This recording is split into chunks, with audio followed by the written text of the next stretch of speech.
Good morning. Please be seated. The Medal of Valor is our nation's highest award for public safety officers. Today, we recognize an extraordinary group of such officers who are nominated for this award by public safety leaders from across the country because of their acts of courage and heroism in 2019, 2020, and 2021. The Medal of Valor Board then recommended each of these honorees to me for recognition, and it is now my great privilege to be here, alongside President Biden, as he confers the awards. It is also a great privilege to welcome the loved ones, friends, and colleagues of the honorees who are with us here. We know that your support along the way has made all the difference. The 15 honorees we recognize today demonstrated acts of, quote, extraordinary valor above and beyond the call of duty. 2 of those honorees made the ultimate sacrifice. To the families and loved ones of Second Lieutenant Jared Lloyd and Officer Jason Shuping, we know that nothing will ever be enough to recognize all that you have lost. You have our deepest condolences, our gratitude, and our enduring commitment to honor the courage with which Lieutenant Lloyd and Officer Shuping lived their lives. The public safety officers we honor today are true heroes. They put themselves in danger to protect their communities and their fellow officers. They demonstrated to all of us and to our country what true courage looks like. And they did this not for public recognition, but because they are true public servants. To our honorees and their loved ones, and to the dedicated public safety officers all across the country who go to great lengths every day for the American people, we say thank you. Thank you for your heart, thank you for your determination, and thank you for being indispensable partners in everything the Department of Justice does to try to help keep our communities safe. I'm now honored to introduce President Biden, who has demonstrated time and again his commitment to our nation's public safety officers. Thank you, Mr. President, for your support of the extraordinary public servants who keep our communities and country safe, and for bringing us together today.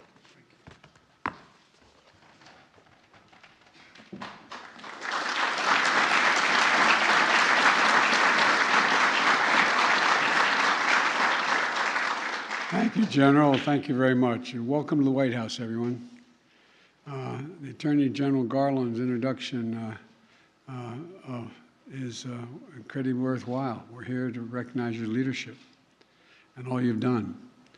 You know, we're also joined by Deputy Attorney General Lisa Monaco, who's here, and the Drug Enforcement Agency, Ann Milligan. Where's Ann? Ann's in the back.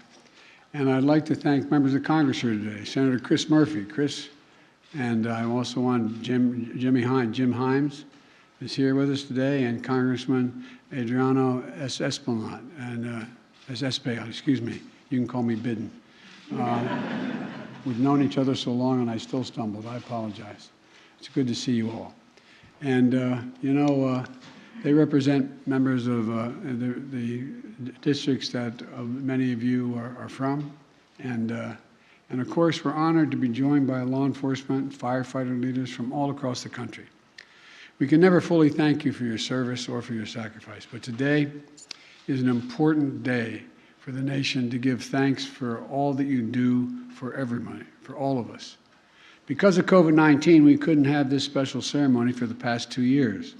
But I'm honored that we finally can today honor 15 public safety officers from 8 different departments with the Medal of Valor, the highest award a president can bestow on a public safety officer. This designation reads, and I quote, "for action above and beyond the call of duty and exhibiting exceptional courage, extraordinary decisiveness, and presence of mind or unusual swiftness in action, regardless of his or her personal safety, in an attempt to save or protect human life," end of quote. That's valor. That's valor. To the honorees, I don't know all of you personally, but I do know you. Growing up, you're the ones who, when we're outnumbered 3-1, you jumped in. No, you did. I grew up in a neighborhood, you either became a cop, a firefighter, or a priest. I wasn't qualified for any of them, so here I am. But, you know, and you jumped in to help the one. Not a joke. Think about if you, and your parents could attest to it. You were the ones to run and to help when everyone else ran away, even before you became involved in firefighting or law enforcement. As adults, you're the first ones to volunteer to coach the Little League team or shovel your elderly neighbor's driveway or walk when it snows. You're the heart and soul and the very spine of this country and your communities. Each one of you, from small town departments to big cities, you're cut from the same cloth. You possess a selflessness that's really hard to explain, a rare commitment to your neighbors and your fellow Americans, an unusual bravery that inspires everyone. And you've been singled out because of your extraordinary heroism.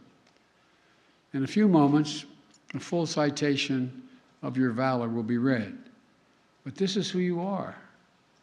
You plunged into icy lake waters. You dove into choppy oceans to save people who were drowning. You faced a hail of gunfire to save your colleagues. You climbed burning buildings to save a baby and more than 100 senior citizens. You drew fire to yourself to save a hostage. And you did all this without concern for your own safety, thinking only of somebody else, the other. You know, you've gone above and beyond. I think it's instinctive, because this job isn't just what you do, it's who you all are. It's really who you are. But we also know you didn't do this alone. To the parents who are here today, you set a standard for a remarkable public safety officer. They didn't just get this by osmosis, they got it through all of you. Something about the example you set made them want to do what they do.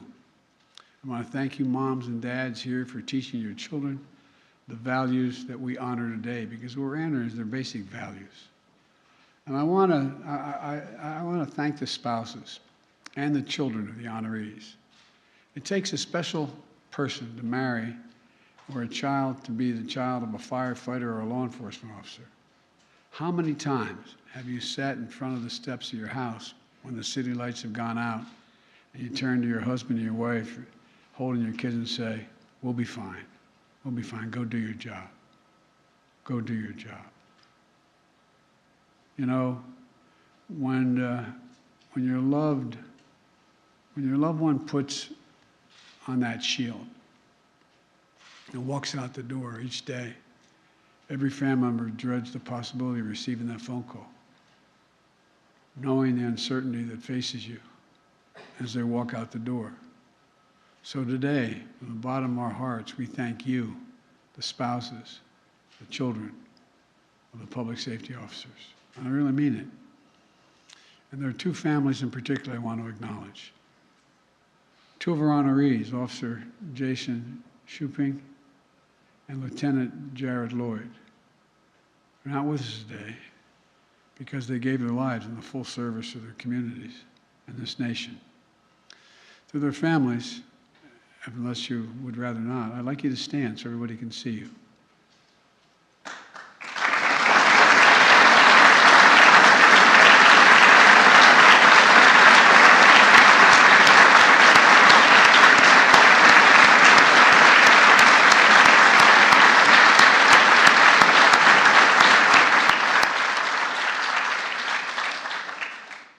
On behalf of the American people, my wife Jill and I want to extend our love. We know from personal but different experience that these events are really bittersweet. Brings everything back as if you just got the news. You're proud, but it's hard.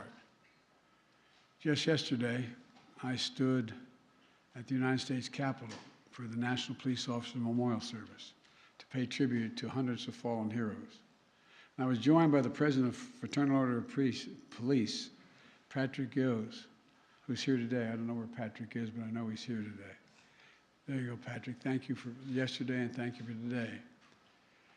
We pay tribute to all law enforcement officers and their families who understand what it takes, what's at risk to save and protect all of us.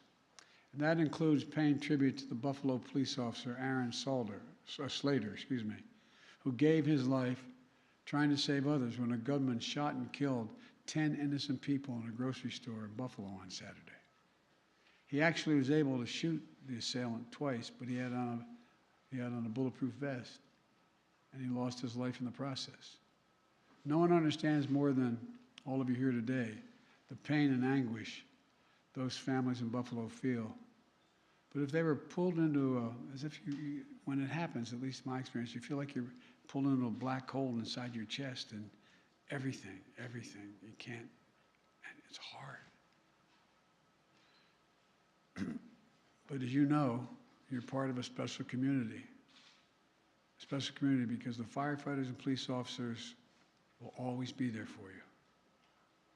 I know it's a small consolation, but they'll always be there for you and your family and your children and your grandchildren and the whole family. To talk about law enforcement being a family, about firefighters being a family, it's real. Just like being a military family, it's unbreakable. There's a headstone in a cemetery in Ireland that reads, "Death leaves a heartache no one can heal. Love leaves a memory that no one can steal." To the families of the fallen, no one can ever steal the memory of your loved one. And I hope the day will come when the memory of your lost dad, son, husband brings a smile to your lips before it brings a tear to your eye. I promise you it will come. But, my prayer is it comes sooner than later.